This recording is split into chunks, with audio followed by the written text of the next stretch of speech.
Wellness beautiful beings, welcome to Notes of Nara. My name is Naja Rashida, and may this message find you well and whole. So for this car talk, I would rather be in nature, but I'm just gonna you have to meet me where I'm at, okay? As of right now, I love the nature talks, the tree talks, but it was incredibly hot, and number two, I want to be more consistent with this, how I was a few months ago. So back to videos 3 times a week, Monday, Tuesdays, and Friday, or Monday, Wednesdays, and Fridays. That way I can work on my other projects and art and music. And yeah, so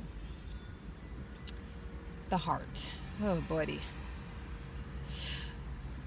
I've been going through a very personal shift recently in the past week.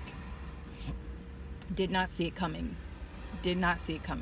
Out of the blue.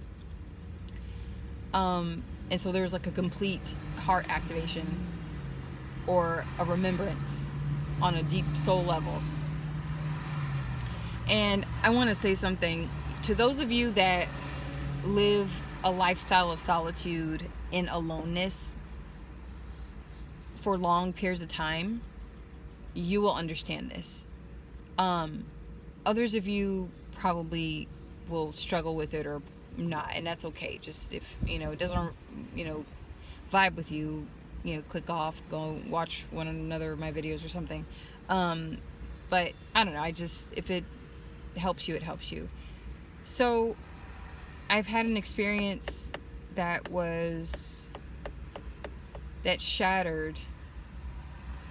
not shattered, but revealed something about myself. And it really dealt with vulnerability and boundaries. As an empathic person, as you all know, I tend to work in jobs where I'm dealing with a lot of people, a lot of human beings all the time, multiple hours a day, okay? And it's hard on my nervous system. And I thrive when I have a significant amount of time to recharge, to restabilize my nervous system. I had no idea how sensitive my nervous system was until recently.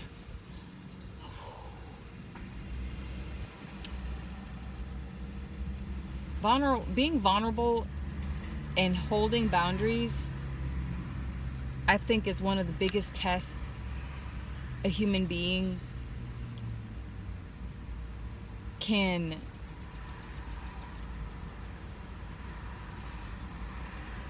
go through. I'm one that struggles with that. I have a beautiful heart. It's incredibly, there's a type of purity and pureness in my heart that when it's open, I open all the way. All the way. Nothing to hide. Really, and that to me says a lot about trust, faith, and being healed in certain parts of yourself. So I commend myself on that. But I'm a human being of boundaries. I've learned to develop stronger boundaries. However, in the space of opening when my heart is connecting, a heart connection, it knows no bounds, because to me love is limitless, timeless, infinite, and eternal. The heart is the gateway to the soul. So the genuineness and sincerity that I have can be a shock to the system, the nervous system of another, right? And within myself. When you spend so much time to yourself, you begin to, I don't want to say compartmentalize, but your energy, like, it rejuvenates within itself. It's self-rejuvenation. You become a self-rejuvenator. And in a partnership, or when you have children, we have a marriage, or multiple deep friendships, and you're seeing you're catering and nurturing these connections, these soul connections with other people on a day-to-day basis. They feed you, you feed them, right? It's this beautiful symbiotic, like, relationship. When you're alone, it's also, you're strengthening your self-love, you're strengthening your energy channels, like your channels for forgiveness, your channels for creativity, your channels for your channel of gratitude, your channel of receiving, your channel of giving, your channel of abundance, your channel of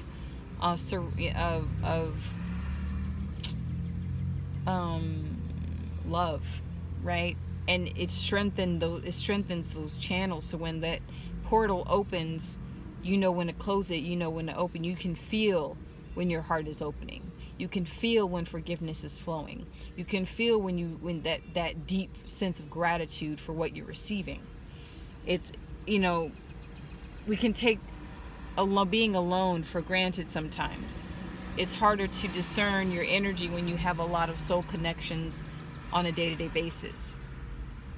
Obviously with people that love you, but sometimes it's not always very loving. Sometimes it's not always healthy. Sometimes the relationship you have with yourself isn't the healthiest either. They're different channels for sure. But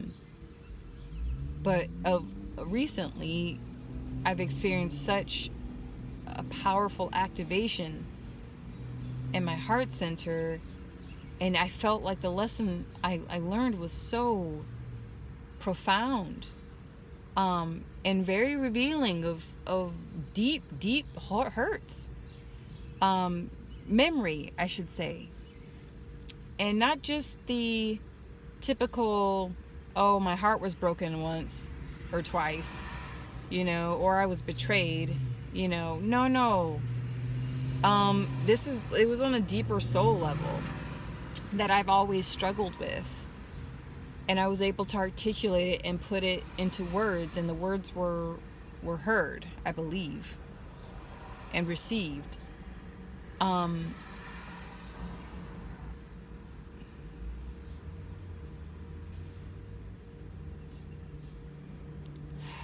hearing the word soul journey. And the soul journey, thank you, Source. Soul journey, yeah. It was I got really emotional in this moment, in this connection. And it was the soul journey that really, truly, the memory of not all that I've been through, but in this life at least, it's like this perpetual ride I've been on, where I'll cross paths with just such beautiful people and such beautiful beings that I know we know each other from other dimensions and spaces and times and timelines. And yet, it's one of the biggest challenges for me in my life, is to maintain such connections. And this is one of the reasons why I feel like I was born to travel and move around, because I don't necessarily, it's like I move and shift and adapt, and I'm so flexible all the time that, I have specific contracts with specific people for a certain amount of time. And I've always had this sense of wanting to belong, wanting to be part of something, a community, in a sense where it's not just me being a visitor, it's not just me being a guest, but I've always felt like a visitor here. I've always felt like a traveler, a guest, and never truly a sense of belonging. And so it was the tears I cried from that experience was primarily in gratitude, appreciation for the connection, the general connection, and the remembrance, and in sadness and hurt. You know, the soul journey is not an easy one. You know, and it's not just romantic partner or relation or connections, but also friends. I remember the first time I had a friend from overseas, and most of my deep connections with people, romantic or platonic, have been with people that are not even of the same nationality or race at times with me. At least nationality.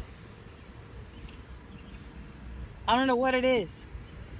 I really don't. I don't have a lot of American friends in that way. And I do have American friends, but like the deep soul connections, they're all from all over the world.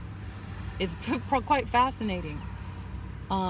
Interesting observation, but you know, as I was saying, when I got emotional, I had this overwhelming emotion of, I don't want to let this go. I don't want to lose it. And because if I lose it, then it's gone. Then it'll just be yet another memory. It'll just be yet another moment gone. And I don't have access to this person. To the connection, really. Not the person, but the connection. And so right now I'm still in the process of integrating that experience. Have no clue where it's gonna go. Very, very profound. Not gonna go into if it's platonic or romantic. There's no need for that. I'm speaking on a soul level here.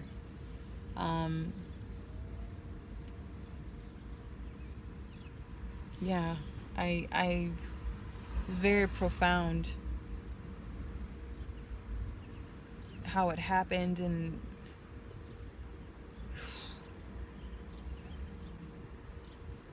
and what's so funny, because I do my spiritual work. I get up in the morning, meditate, divination. Then before bed, I meditate, I pray, mantra, all that good stuff. And so I receive messages, I receive downloads. And I'm like, what do I do? What is this? And they're like, what I saw, I had a vision yesterday, and I was in a boat and going down a river, and I spot a fish, a really big fish, and I plop it up with ease. And then I see myself giving the fish back to the river.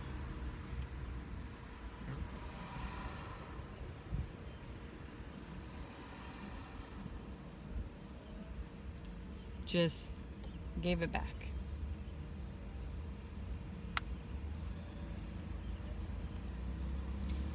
And I'm like, really? Really? Then I got another confirmation, which was funny. I pulled an oracle card deck that's special to me. I don't use many external tools. I usually make my own tools. And lo and behold, I pull an oracle card deck, and there's a woman surrounded. She's in a river going downstream, and she's surrounded by 7 fish. And do you know what the message said? River, surrender.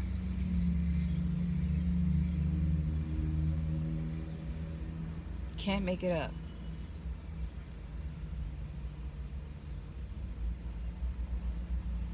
Can't make that up. So, you know, whatever is meant for you, whatever is meant for the heart will not pass it by. You know, I don't know how many of you guys are aware of human design. You have generators, manifestors, manifestor generator, projector, and then reflector. I'm a projector. And my dad, I think, is a generator. I've met manifestor generators, and projectors too. And projectors, we're unique in the sense that generators are the ones that get up for 9 to 5. They're the ones that build society. They can generate energy infinitely, forever and ever. You know, like, yes, you need rest, you need food, but they just are able to do that without like the mental exhaustion that I get as a projector. Projectors, we crash out. Okay, that's a teenage slang word, crashing out. We crash all the way out. To sustain ourselves, especially in a high emotionally toxic, very highly stimulating environment for more like days in a row for multiple hours, we have nothing left by the end of the week. There's nothing. It takes the whole weekend to recharge, to then do it again. And so, you know, projectors are very unique in the sense that we need a lot of rest, and we have to develop our own flow of, you know, and alone time and recharge. There was one article I was reading about human design for projectors, is that it's highly recommended that projectors need their own bedroom. If like they have a partner or in a marriage, it's actually more of a benefit for the spouse to sleep in a separate room from their husband or wife or their partner, just so that they can get adequate sleep and be in their own energy, because that's how that's how sensitive projectors can be. The upside to projectors is that we give great direction, we give great advice. We are the ones that focus on the details and that can help manifestors manifest their goal by giving them direction.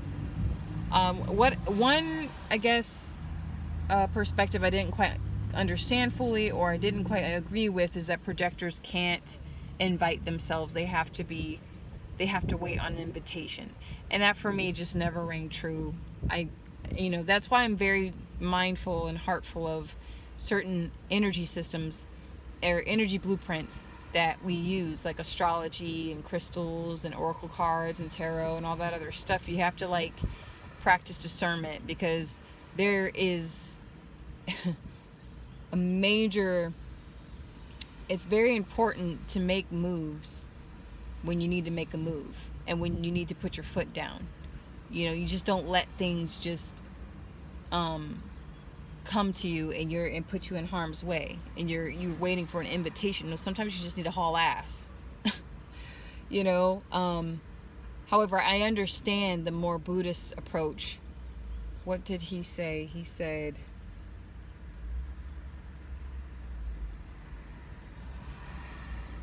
all that I want, I have.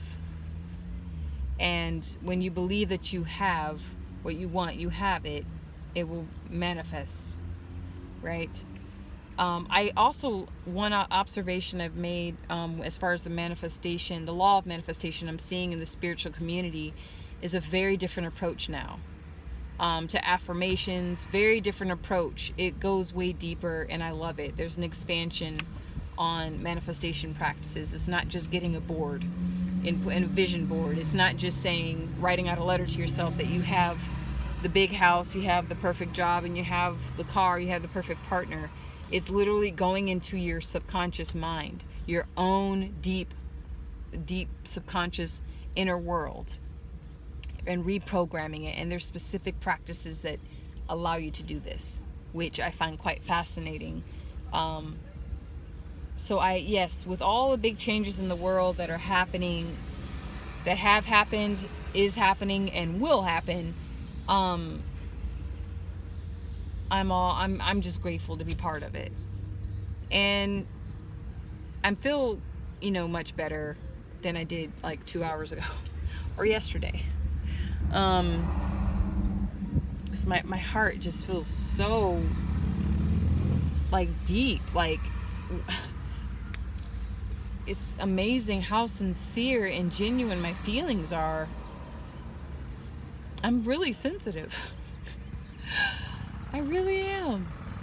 And I don't have any shame about that either. I don't. I used to feel bad about it, like I was weak. I'm not weak. I just am who I am. And I think it's a beautiful thing when a true and pure heart is received in the right way. And the right way is openness and with love. So that wraps it up. May this message find you well and whole, and take care, all of you. Thank you so much for tuning in. If you lasted this long, there would definitely be more content. No, I have not forgotten the energy readings. Still in the middle of finishing up that project. Busy with looking for work, and all that good stuff. So I'll keep you informed. I have, a year from now, it's going to be very interesting where I will be. It's definitely going to be very interesting where I'll be from a year from now, for sure. So, okay, much love to you all. Bye.